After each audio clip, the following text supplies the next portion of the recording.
אבל שרון כל הזמן הייתה מטרה עיקרית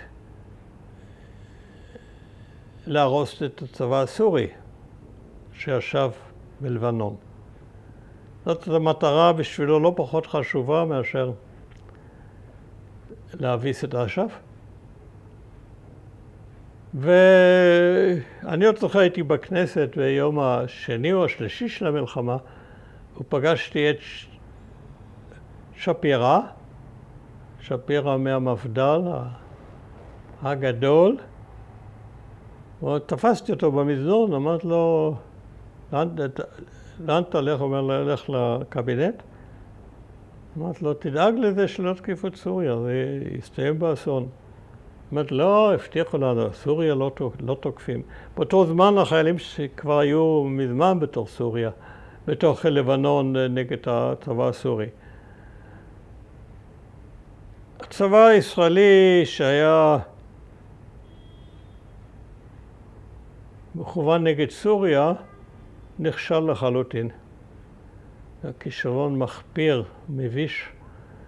המטרה הייתה להגיע לכביש ביירות דמשק, הוא נתק אותו.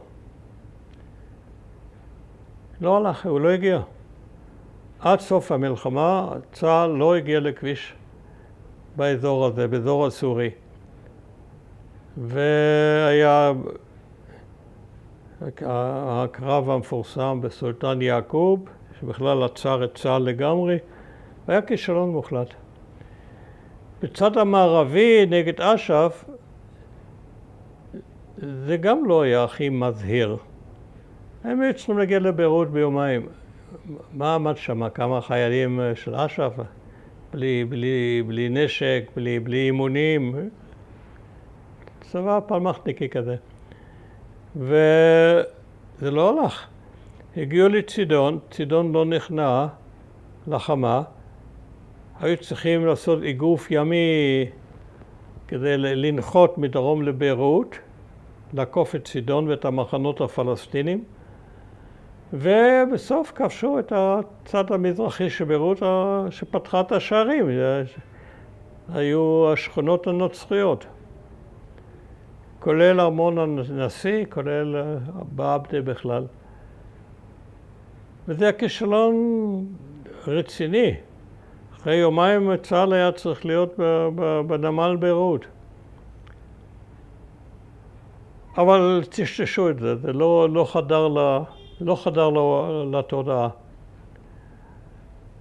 וזהו, בזמן שצה"ל הייתה, אחרי שבוע עשו שביתת נשק, כפו שביתת נשק. אבל ישראל לא הייתה בביירות. גם לא במזרח ביירות. ואז ישראל הפרה את שביתת הנשק, עשתה איגוף מזרחי, ובאו, עקפו את כל ביירות, הגיעו לים מצפון לביירות, ובצורה כזאת השתלטו על ביירות המזרחית, לא כבשו מעולם בביירות המערבית. זה הרקע לסיפור שסיפרתי, שבשלב הזה אני עברתי את הקווים וכו' וכו'. עברנו את הקווים של 4 צבאות, לא רק צבא אחד. עברנו את הקו של צה"ל, שלא הכירו אותי שישבתי באוטו הגרמני, עם מוקף גרמנים, ואני חשבו שגם אני גרמני, לא נראה כמו עולי מרוקו. ונתנו לנו לעבור.